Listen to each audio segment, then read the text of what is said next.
The cold air of the lobby felt dry and lifeless after the heat outside. Claire shivered and blinked fast to adjust her eyes to the relative dimness. A few girls were in the lobby with books propped up on tables. The TV was running, but nobody was watching it. Nobody looked at her as she walked by. She went to the glassed-in attendant booth, and the student assistant sitting inside looked up from her magazine, saw her bruises, and made a silent O with her. "Hi," Claire said. Her voice sounded thin and dry, and she had to swallow twice. "I'm Claire. Up on 4? I had an accident yesterday, but I'm okay. Everything's fine. They were looking for you, right?" "Yeah, just tell everybody I'm okay. I've got to go to get to class. But, sorry, I'm late." Claire hurried to the stairs, and went up as fast as her sore ankle would allow. She passed a couple of girls who gave her wide-eyed looks, but nobody said nothing. She didn't see Monica. Not on the stairs, not at the top. The hallway was empty, and all the doors were shut. Music pounded from 3 or 4 different rooms. She hurried down to the end where her own room was, and started to unlock it. The knob turned limply at her fingers. Great. That more than any graffiti said Monica was here.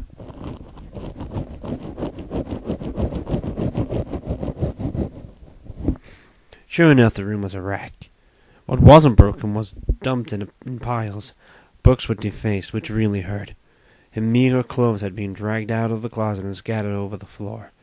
Some of the blouses had been ripped, but she seriously didn't care that much. She sorted through, found 2 or 3 that were intact, and stuffed them in the garbage bag.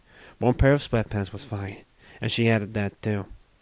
She had a lucky find of a couple of ratty old pairs of underwear that hadn't been discovered, shoved in the corner of the drawer, and added those to the sack. The rest was another pair of shoes. What books she could salvage, and the little bag of makeup and toiletries she kept on the shelf next to the bed. Her iPod was gone. So were her CDs. No telling if that had been Monica's doing, or the work of some other dorm rat who'd scavenged later. She looked around, swept the worst of the mess into a corner, and grabbed the photo of her mom and dad off the dresser to take with her. And then she left, not bothering to try to lock the door. Well, she thought shakily. That went okay, after all. She was halfway down the steps when she heard voices on the second-floor landing. "Swear it's her. You should see the black eye. Unbelievable. You really clocked her one." "Where the hell is she?" Monica's voice hard-edged. "And how come nobody came to get me?" We did," someone protested. Someone who sounded as scared as Claire suddenly felt. She reached in her pocket, grabbed the phone, and held onto it for security. *2. Just press *2. Shane's not far away, and Eve's got right downstairs. She was up in her room. Maybe she's still there?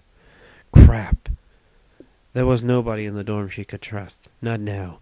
Nobody who'd hide her, or who'd stand up for her. Claire retreated back up the steps to the 3rd-floor landing and went to the fire stairs.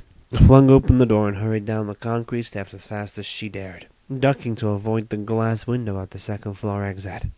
She made it to the lobby exit door, sweating and trembling from the effort, with her backpack and the garbage bag dragging painfully on her sore muscles, and risked a quick look out of the window to the lobby itself. Monica Groupie Jennifer was on guard, watching the stairs. She looked tense and Claire thought a little bit scared too. She kept fooling with the bracelet around her right wrist, turning it over and over. One thing was for certain. Jennifer would see her the second she opened the door. And sure, maybe that wouldn't matter. Maybe she could get by Jen and out the door, and then wouldn't be attacked by her public. Would they? Watching Jennifer's face, she wasn't so sure. Not so sure at all. The fire door a couple of floors up boomed open, and Claire flinched and looked for a pile to hide. The only possible spot was under the concrete stairs.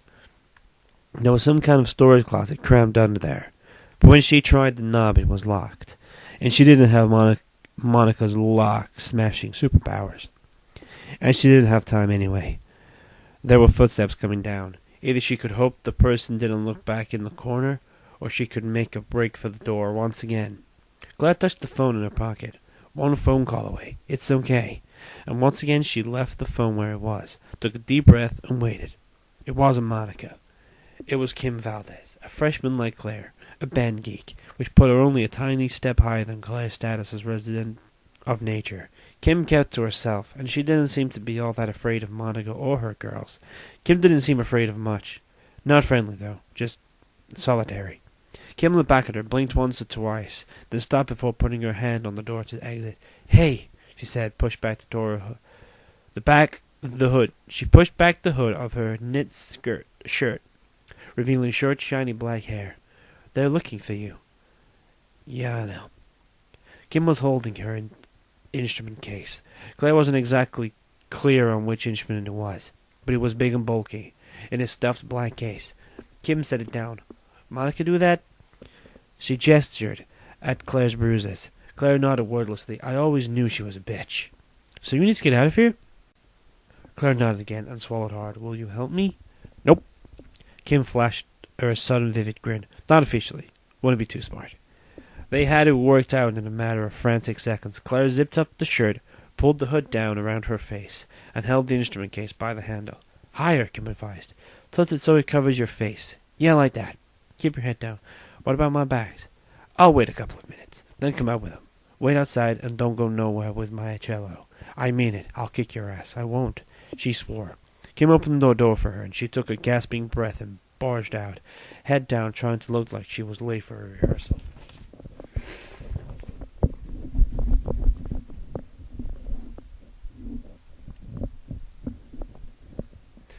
As she passed Jennifer, the girl gave her a reflexive glance, then dismissed her to focus back on the stairs.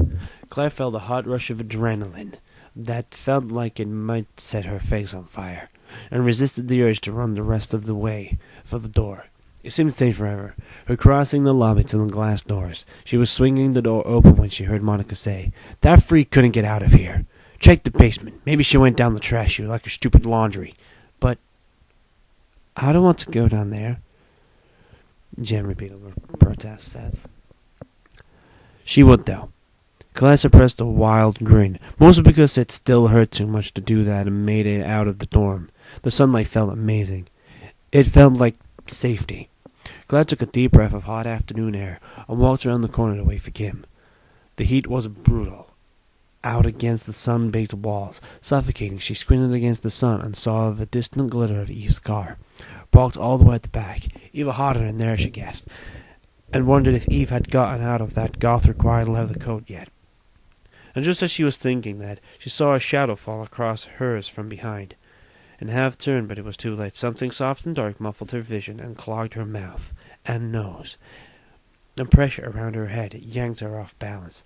She screamed, or tried to, but somebody punched her in the stomach, which took care of the screaming and most of the breathing, and Clara saw a weak, watery sunshine through the weave of the cloth over her face, and shadows, and then everything got dark. Not that she fainted or anything like that, although she was wanting to. Badly. The hot pressure of the sun went away, and then she was being dragged and carried into some place dark and quiet. Then down a flight of stairs. When the moving stopped, she heard breathing and whispers, sounds of more than a few people. And then she was shoved back hard and fell off balance onto a cold concrete floor. The impact stunned her, and by the time she clawed her way out of the bag that had been jammed onto her head.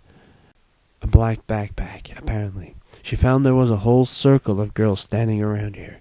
She had no idea where this room was. Some kind of storage room, maybe. In the basement. It was crammed with stuff. Suitcases. Boxes labeled with names. All kinds of things. Some of the boxes had collapsed and spilled out pale guts of old clothes. It smelled like molding paper. And she sneezed helplessly when her frantic gasps filled her mouth and nose with dust. A couple of girls giggled. Most didn't do anything and didn't look very happy to be there. Either. Resigned, Claire guessed. I'm glad it wasn't them laying on the floor.